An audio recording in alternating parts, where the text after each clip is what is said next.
everyone. My name is Julia, and this is Livia. And this interview is part of the Future of Work series at UC Davis. This quarter, we'll be conducting one-on-one interviews about the future of work, specifically as it relates to the global health crisis and accompanying economic downturn being created by the pandemic. Today, we're going to be talking to Mary L. Gray, a faculty fellow at Harvard University's Berkman Klein Center for Internet and Society, and a senior principal researcher at Microsoft Research. So thanks so much for agreeing to chat with us a little bit today. And why don't you tell us a little bit about your work and how it's changed in response to the pandemic? Sure, thanks for the invitation to talk with you all. So for the last 5 years, I've been working with computer scientist Siddharth Suri here at Microsoft Research, exploring the lives of people who do what's called on-demand work, or what we call information service work. And it's all of the work that right now we in some ways think is feeding the growth of artificial intelligence. So it's all the people who are doing data labeling, doing cleanup of different data sets so that computer scientists and engineers can model human decision making. And then we also started studying this other stream of work that's much less visible, which is platform companies that will develop information services of all kinds and then put a human in the loop to respond to the kinds of things that artificial intelligence can't take up right now. In many ways, is with the goal that someday those kinds of tasks and projects, like responding to a text message for help for customer service, might be able to be taken over by artificial intelligence. But today they're done by people. So we've been studying this world, and there are millions of people who participate in this kind of task-based world. They're all over the globe, mostly because the kinds of information we share is often localized, what's called localized. It's translated into every language spoken and written around the world. We interviewed thousands of people, surveyed thousands of people, interviewed hundreds more, spent time in their lives studying what their day-to-day looks like.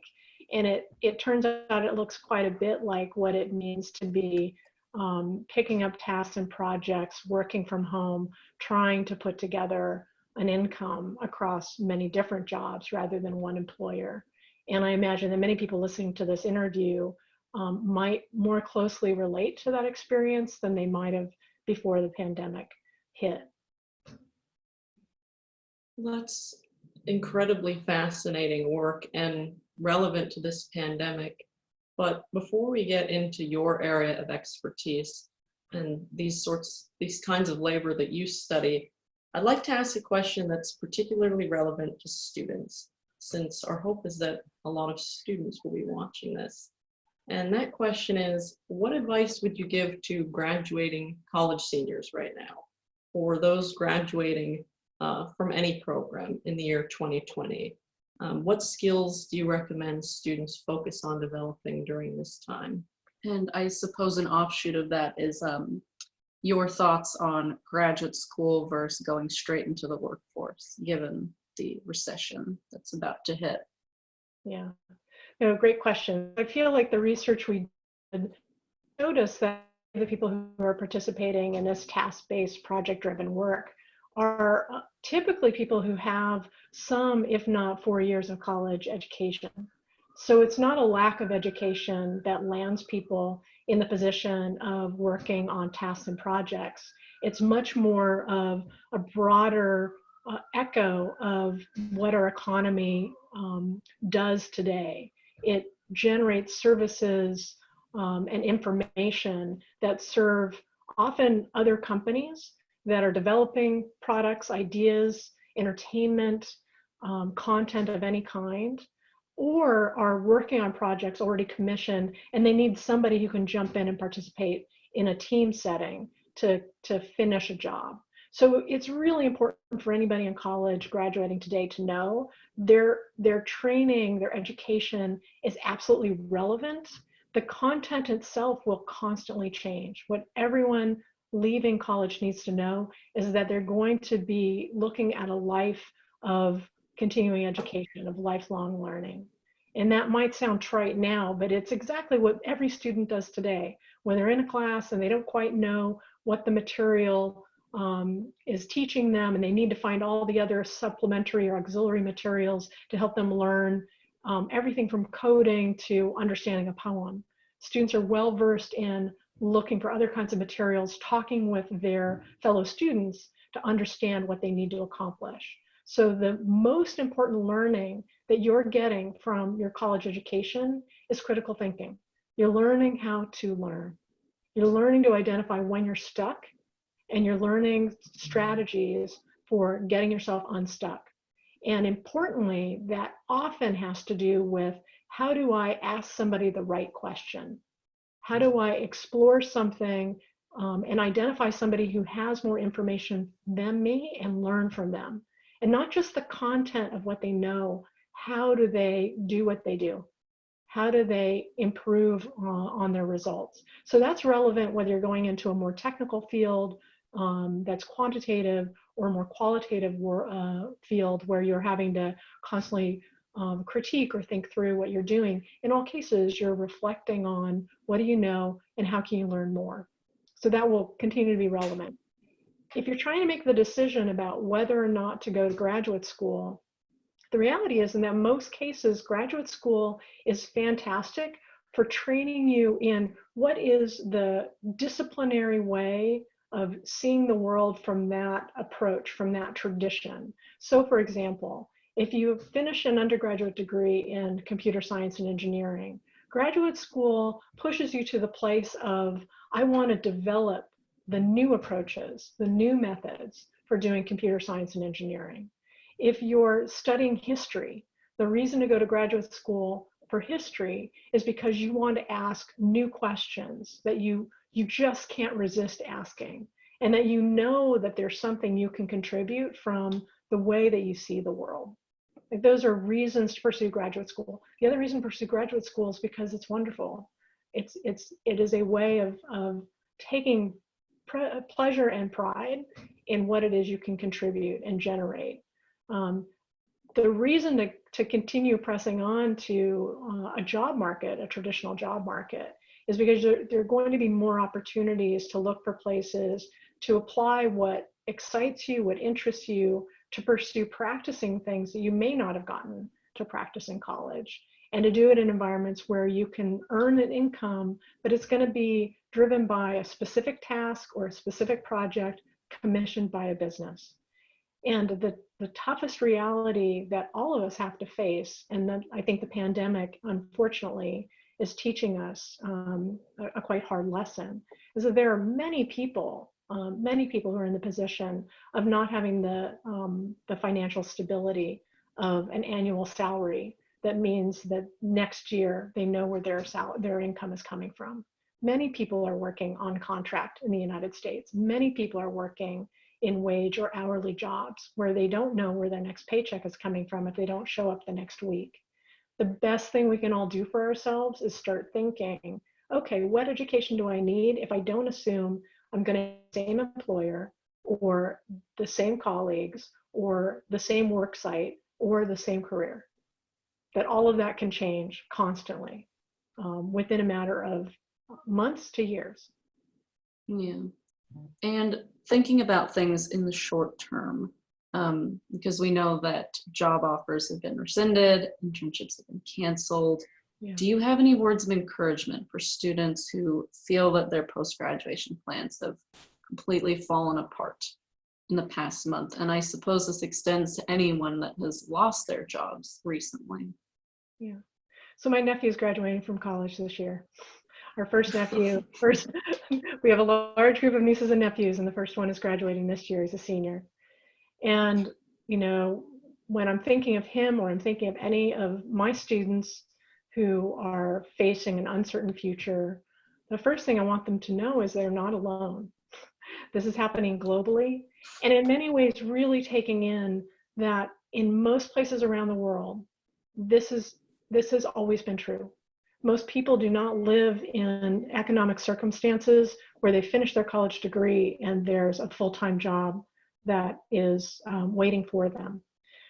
that might be cold comfort, but I think what's important to take away from that is knowing that that is the economic reality of most working age adults who are absolutely creative, have so much to contribute. What do we need to put in place as citizens to ensure that anyone who wants to contribute to economic activity has the resources they need to come in and out of markets that and labor that they absolutely can contribute quite a bit to, without the expectation that somebody's committing to something that they're going to do for the next 40 years. So one piece of it is, no, you're not alone. The practical, perhaps that's not practical, but the practical piece of advice is to recognize whatever it was that excited you about your college education, those moments where you thought, I could do this all night and I don't feel like I'm working.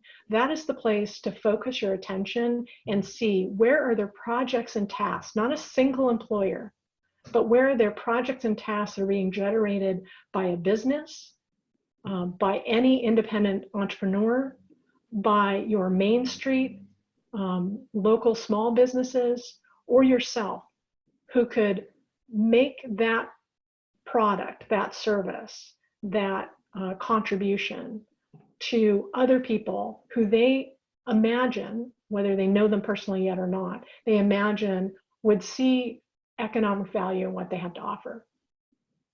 Yeah.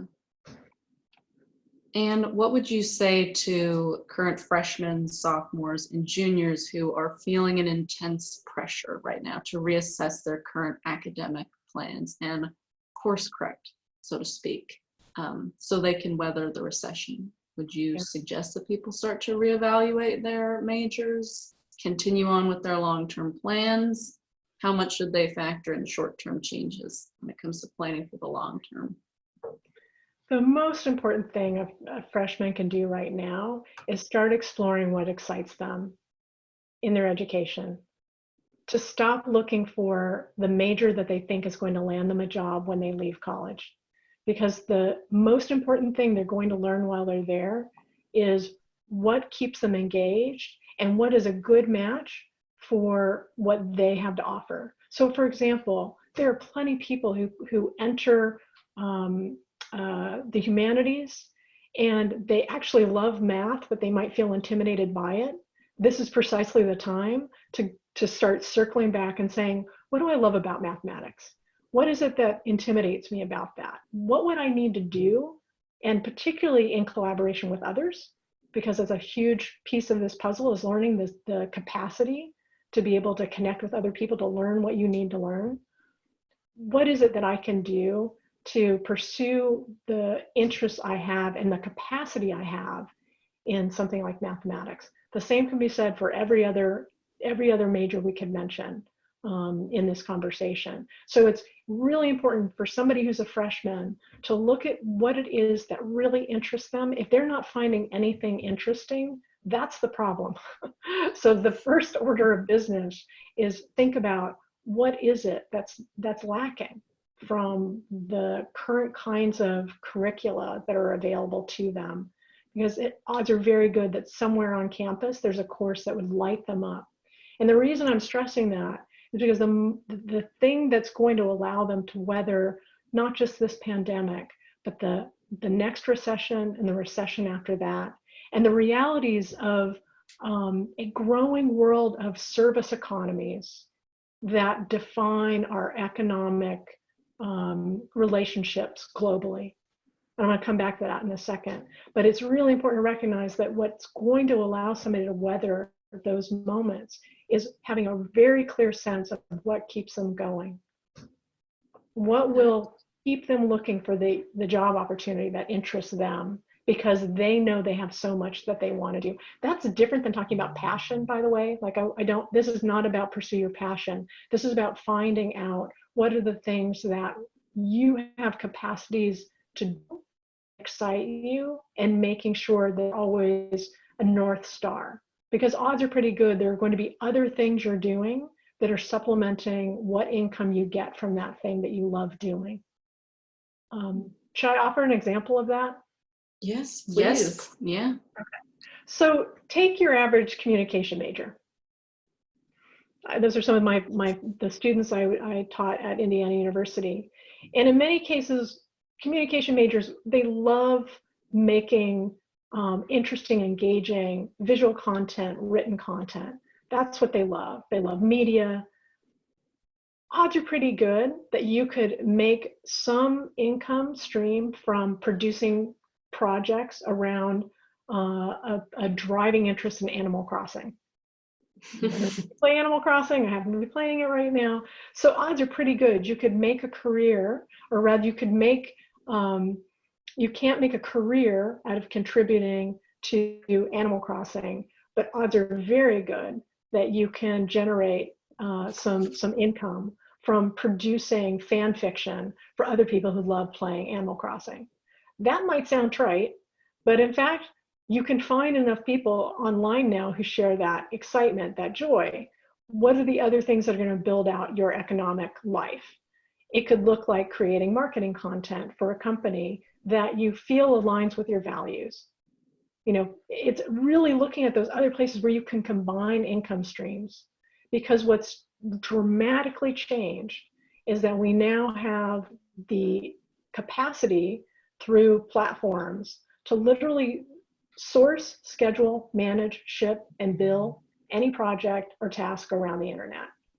So that means that any student listening to this podcast right now, you have something that you can have delivered on the internet and get money back for your work. That's an economic opportunity. That is excellent advice and wisdom from a UCD alumnus, I will say. That is an amazing way of looking at it. And I think that's a great way to frame those decisions that students make in college, rather than just this major is listed as one of the top earning majors by X news outlet. Yeah, college doesn't teach you how to Twitch stream, but it's true, on the table. But while you're at college, you learn how to Twitch stream. Yes. Mm-hmm. Yes, those out of the classroom skills. Yeah.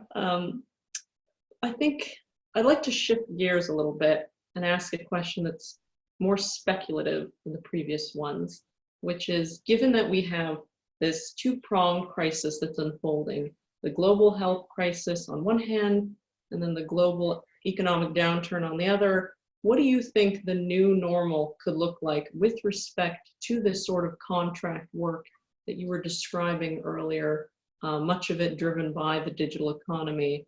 How do you think that kind of work could permanently change because of the pandemic? Or will it permanently change, do you think? So, unbeknownst to many of us, mostly because we don't have good economic measurements for it, the new normal shifted about 2 decades ago. So while it seems like manufacturing, making things drives the economy, in fact, in most of our global economy, the rising sectors that generate economic value, it's information services. It's the information. It is literally us sharing ideas, and that can be from creating media to thinking about social media where we're connecting with each other. All of the technologies that go into that, most of the economic growth has been in the service sector and retail sector. The other place there's economic growth, healthcare. Why? Because people are getting older and there are more of us out there. So medicine, all that you can do to care for others, those are all of the areas where there is job growth. That has literally been true for the last 2 decades.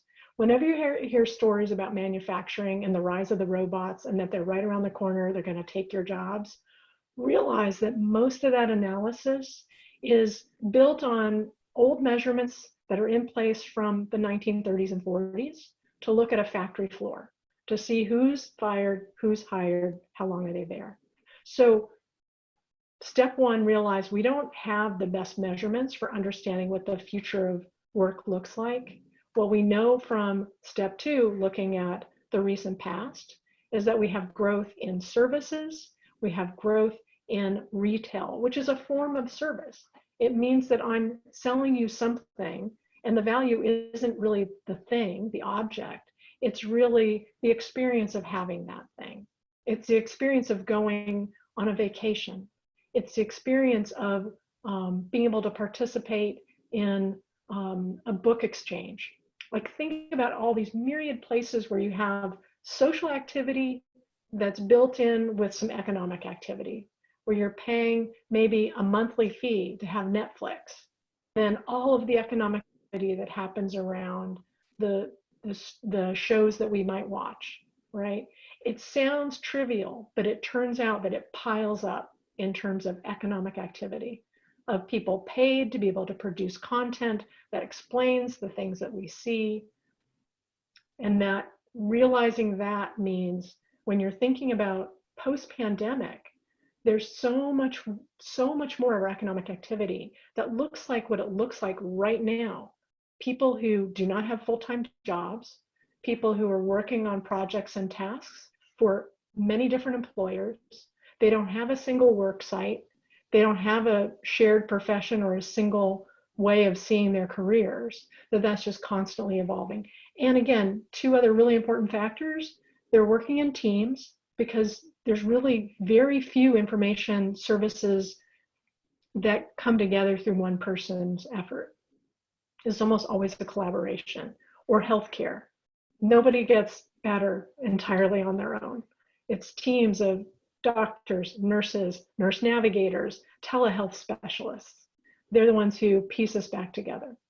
So recognizing the importance of being able to jump into a team and collaborate on finishing a task or a project. And then the second feature, it's pretty global.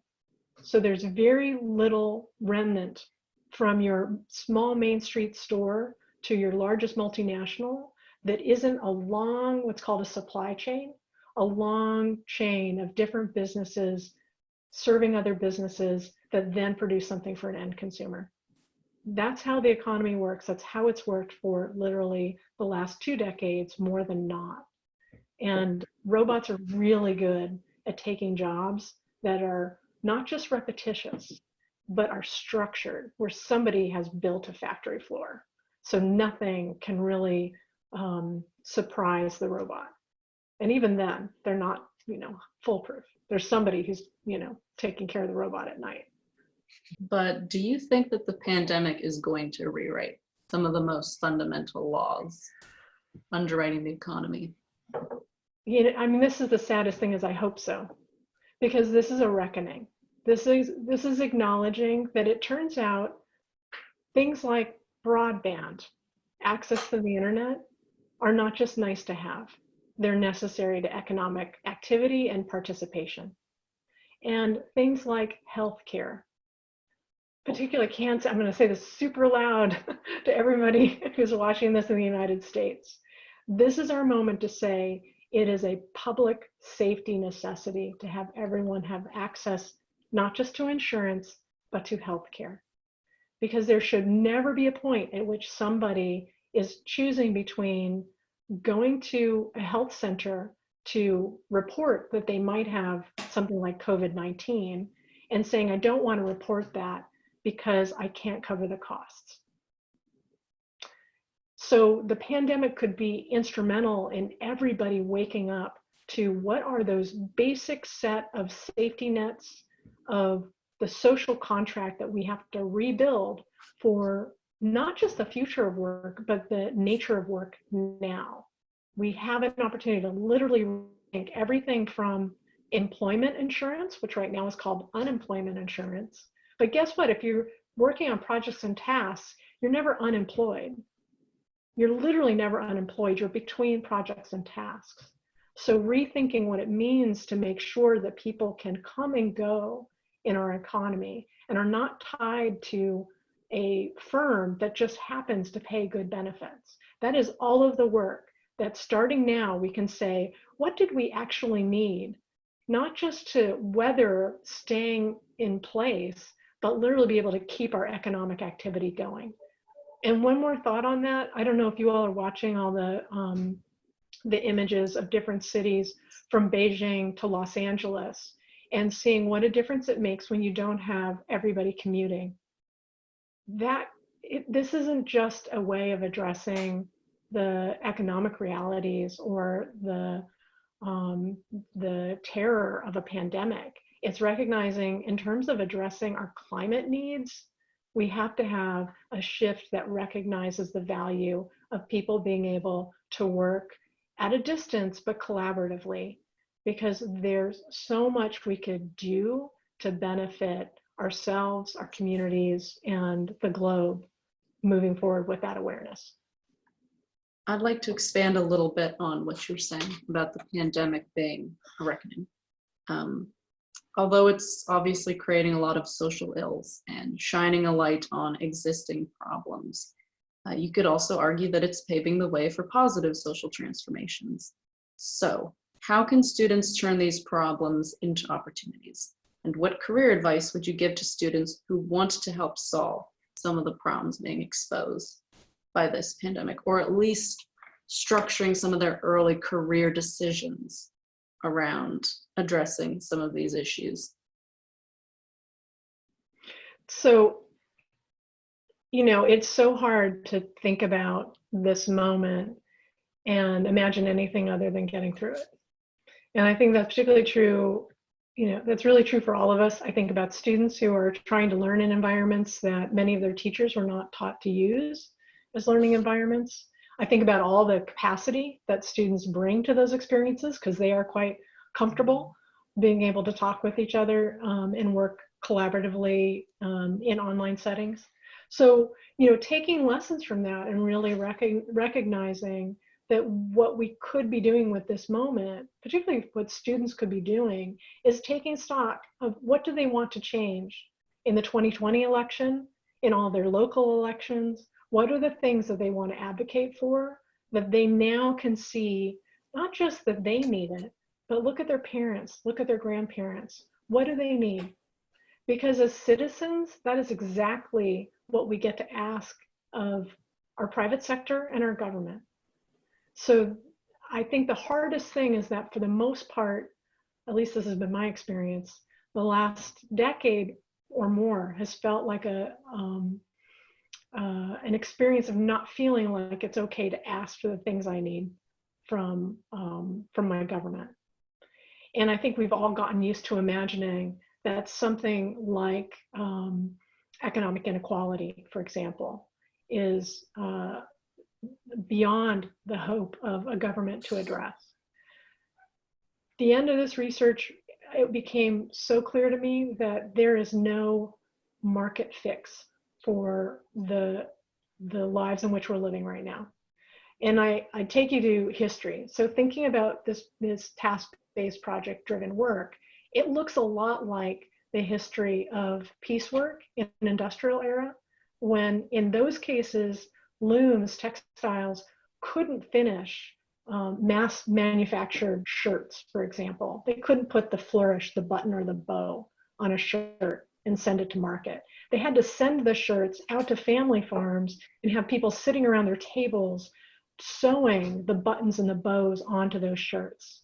That's where the phrase piecework comes from. They were paid literally pennies per shirt, fixing those buttons and bows to the shirt. So we've had contingent labor, what we call the paradox of automation's last mile, since the beginning of the industrial era. The beginning of the industrial era was precisely the moment where we started placing people in that maw between what people could do and what a machine could do for them. So this is not new. This is not a new phenomenon. What's different is this is a moment for us to actually value people who are stepping in to that breach. Like the thing that's left is literally valuing what it is that people do, which is they listen to each other. They attend to each other. They literally know how to apologize to each other in meaningful ways. So I say all that because most of the future of work and what students now will need to train for is that capacity to be in service to each other, whether it is caring for an elderly person as whatever kind of health professional they want to be, because there's going to be a lot of those jobs available, And those are all projects. They revolve around a patient. And as soon as that patient is cared for, you're moving on to the next patient. That's a new project. So thinking of it in those terms, approaching your economic life as a series of projects and tasks that are productive for you in service to others is a way of thinking, how do you move forward from this moment, this pandemic? But as citizens, that means don't look to private sector to solve a fundamental problem, which is most people don't have basic access to stable broadband. That no longer makes sense. That it arguably didn't make sense as soon as we started putting the internet out as a mainstream mass media. But keep in mind that unless we as citizens advocate for the basics, the equivalent of our railroads and highways and clean air and clean water, if we're not advocating for those, if we're constantly saying who could provide these, we're not recognizing precisely what is a nation for. It is there to serve the basic public good and needs of its citizens. So if you think about, I'm going to draw it back to history, we would still have widespread child labor today. We still have child labor, by the way, globally, but we would have widespread child labor if it didn't prove to be such a discomfort for people's moral center. So enough people had to say, we don't want to see children working in textile mills and in dangerous conditions. We're going to bar that. The market never decided to take child labor out of the equation. It's actually great for markets. It's really cheap. They can do work that adults can't do. So if you hear me saying that out loud, realize the market never solved that problem. Society solved that problem. Actually, it's still working to solve that problem. What you said about putting our collective fates in the hands of the private sector, what overlooked avenues would you suggest that students explore for solving some of these problems? I know that entrepreneurship is one that often gets mentioned, but what paths would you recommend that students look into in light of this pandemic? I want every student I know, because most of them I know are really smart thinkers, good people. I want them to run for local office. So, Yes. Recognizing that most of the problems that we need to solve, rewriting our social contract with working people, quite literally. If you look at the laundry list of things we put in place to support work and working people, they don't apply any longer. They were built for a very different time. They were literally built for a career in a factory that would end when you were 65, and the life expectancy at the time was that you would only live 5 years later. So there's nothing about our world that looks like the moment when most of our labor laws were put in place in the 1930s to 40s. So keep that in mind. Our labor laws are as old as that. So the next steps are occupying the places where change can be made, which is bringing the public sector into awareness of what do citizens and the private sector need, making sure that people in the private sector are thinking beyond an initial quarterly valuation. So all of the misalignment of incentives that happen from the 80s onward, that imagine that if I was a company, making money on my money was going to be more valuable to me than deepening my investments locally. We broke that. We broke the mechanisms we had in place for being able to find long-term valuation in sticking around and investing in our local communities. There are ways to regulate and change where you get value, how you make money, that could be realigned so that, for example, if I'm a small business and I cannot afford to have full-time employees, wouldn't it be amazing that I could hire anybody I needed for whatever project I had to do, and that I was paying and the government was paying a fair share of how to make sure not just that that worker was available to me tomorrow, but I could find any worker who is going to be available to me tomorrow. It's called portable benefits. So that's a really good example of that will take legislative action, that will take regulatory change. That means citizens need to vote for people, put them in office who will write regulations to say, I think it's silly that a person has to have a good employer to be able to have the basics they need to participate in the economy. I'd much rather have every corporation cost sharing, paying their fair share, but cost sharing, so that they don't have to ramp up and have a full-time employee who can't juggle everything, but that small business can't afford to get one more employee. Those are the kinds of things that the people I want to elect into office are going to change, so that we're no longer looking for the private sector, which right now is mostly incented to make money on their money, to be able to get more people in the business of building the value of an income and the value of providing good services, providing good business to local economies. In addition to the sort of jobs that you're describing potentially becoming more numerous because of this pandemic, contract labor, remote work, existing jobs like running, being appointed to a local office, potentially seeing more of that in an ideal world. In the aftermath of this pandemic, do you think that there are going to be any entirely new jobs that get created as a result? Or do you think it's mostly just going to be hopefully shifts and improvements in jobs that we already have? So here's what we know from the history of technological innovation in responses to any what's called a shock to economies. What spins out from that are new forms of economic activity, new jobs.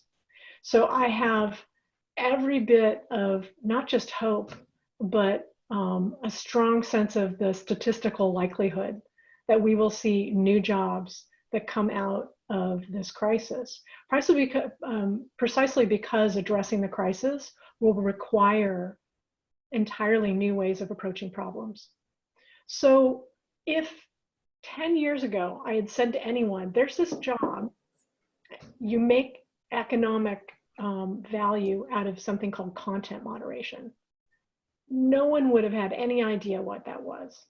That only exists because we have so much what's called user-generated content, all of us living our lives, interacting with each other online. You only have content moderation precisely because you have so many people crossing paths and exchanging with each other online. And that's producing a completely understandable need for someone to be this cross between a librarian, a crossing guard, a facilitator, a mediator, a cop. So recognizing that role, that really important work is now a form of occupation. And the reason I want to move away from talking about it as a job is that we have so much baggage we attach to what it means to have a job versus what it means to do a project and task. So I'm going to just keep hammering that rethinking our approach to economic life is a series of projects and tasks that we take on that generate value for others and ourselves. That is the heart of an economy. It's what makes it social. So knowing that our lives are going to be this string, this series, a sea of multiple streams crossing our paths and picking up projects and tasks, realizing that means that we will see new kinds of projects and tasks generated by the problems that we have to solve in society, right? So it's inevitable they're going to be, and that's why approaching a major as something that's about the process of learning, not the content, not the product, not anything you know today will matter a bit, other than as this piece that's building on how you rethink the world around you. I remember some of my favorite lectures, some of the books I was assigned at UC Davis from, faculty who were taught old school. Here's a lot of content. I want you to memorize it, absorb it. The best thing I got from that was learning how to discern what's the material to hold on to, and then being able to hold that material 2 years later and say, oh, I absolutely see how this way of thinking about Dante is something I can apply in this cultural anthropology class. It's the capacity and improving on that capacity, not a set skill, but literally your capacity to keep processing what comes in front of you and critique it. Literally to think, what assumptions do I make about what I see in front of me? That is going to be the most valuable capacity that you take away from your education. And that's because this future of work that, again, is here with us now is precisely about taking up a project, looking at it and saying, gosh, how would I attack this problem? How would I participate in this process? What can I bring to this? What do I need to go off and learn? So it's really tracking that. And if you think about it, you know what, the statistics we had before the pandemic, we're looking at automation really disrupting, like all these phrases we have, undoing a good 38% of the jobs that we already have. Let's translate that. What that meant all along was we're going to be able to take an approach to automation that breaks apart your day job, dismantles it, and turns it into a series of projects and tasks. So the main thing artificial intelligence does, and the main thing technologies do, isn't create very specific niche jobs. What it does is completely reorganize, arguably dismantle full-time employment. And so approaching your economic activity as not seeking strictly a full-time job, but literally, how do I approach pursuing projects and tasks that engage me, and that I can, through that engagement, show my expertise? That's the direction to go, pursuing that. And I should say one last thing, full-time jobs don't go away. It's more a matter, if I said to you today, do you know what full-time job you're going to have 40 years from now? I don't know a 20-year-old who thinks, oh yeah, I want to be doing this job for the rest of my natural born work days. Most of us are bored with the idea of that. There's the reality of we're going to have to do some things that we don't like doing to be able to earn an income. But what's really exciting about the future before us is that doesn't have to define your life, and it doesn't have to be everything you do.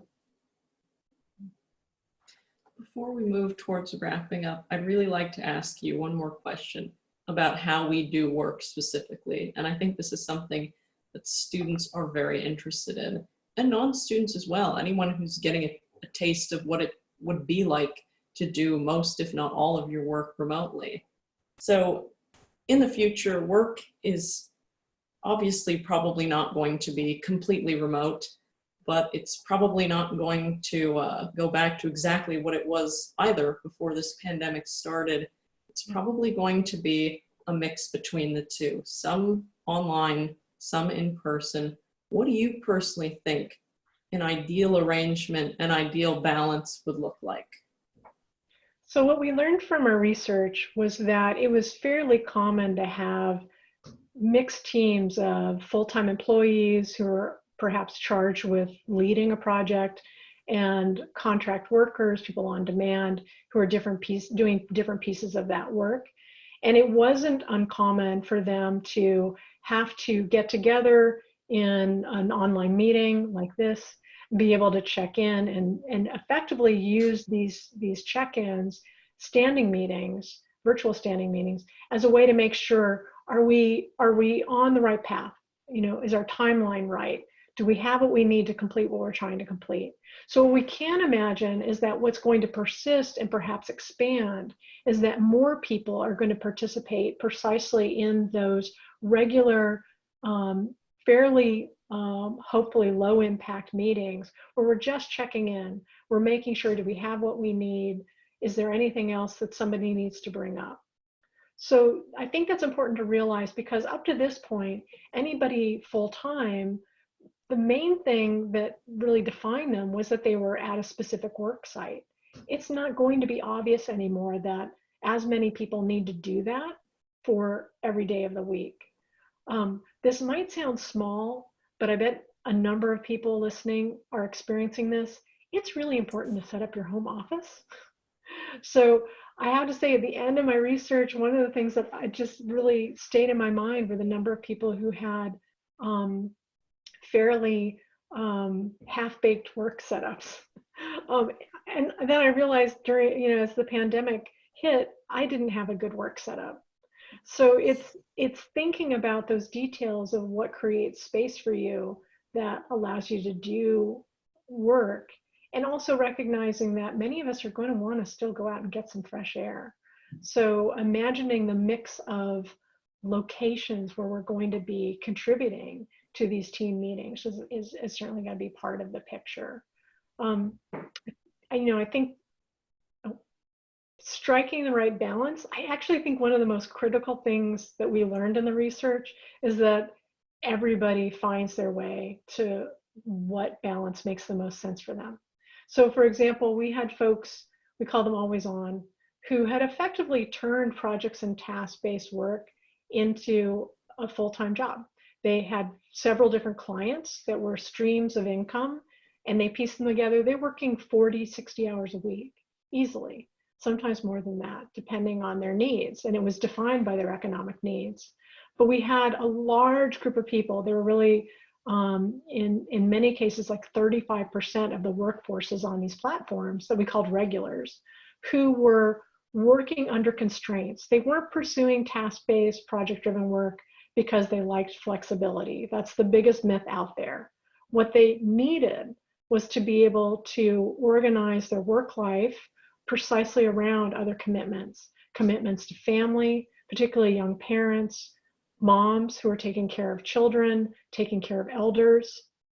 That will continue. That will continue to be the reality of many people's lives, that they have other people who depend on them. So we all kind of have this story that we go in the office 9 to 5 and then come back out. When people have the luxury to do so, they are constantly carving out time for themselves around their day jobs. The criminal thing is that not everybody has the privilege to do that. That's not right. There's no reason that we couldn't all be finding that balance. So it's thinking about and reckoning with, we want to create room for people to be able to strike that balance and define it for themselves rather than impose on them, these are the hours you should be at the work. These are the hours that you should be at your workplace, or these are the hours that you should be home. These are the hours you should be with your kids or your parents. That makes no sense. So let's get out of the business of telling people when they should work and get to the work of being able to unleash people's capacity to be available for the things they want to do when they want to do them, because that does result in the best economic value. Those are some really, really excellent points. And I wish that we could keep this interview going for hours, because clearly we will not run out of things to talk about. But I think it's time to ask the last question to kind of wrap this all up. And that question is, if you were to write a book reflecting on this time, what would the title be? Gosh, that's such an interesting question. And I have to say, I'm pretty proud of the title we came up with for our book. So particularly the subtitle. So, the title of the book is Ghost Work, but the subtitle of the book is How to Stop Silicon Valley from Building a New Global Underclass. And if you take out Silicon Valley and you just say, how do we stop building a global underclass? That is the question before us. That at every moment in history when we have been faced with great challenges, there are decisions made often by people in power about who is going to bear the brunt of this moment. Or worse yet, where we with good intention, move forward and assume what we should do without finding out what do people need. So starting from that very humble place of asking people and looking at people's lives, asking them, what is it that you need? What need is not being met right now? That could lead to the best policy decisions, that can lead to the best innovation in private sector and the public sector. So, really taking seriously that every generation has a renewed opportunity to say, we actually do believe that every person has something valuable to contribute. How do we recognize that and equip them to do that? Not just to benefit them, like in a self-interested way, I'm going to get benefit from that. How do I build out the capacity to access what somebody could contribute?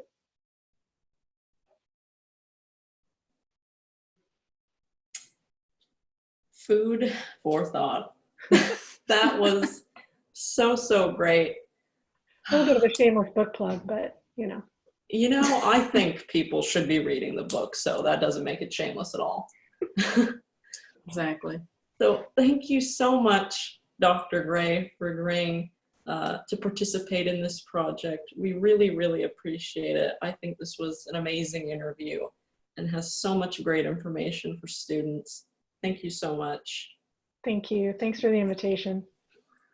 And for anyone who's watching, we will be uploading all of these interviews that are conducted this quarter on our website, which can be found at futureofwork.ucdavis.edu. So thank you for watching, and we'll have more of these soon.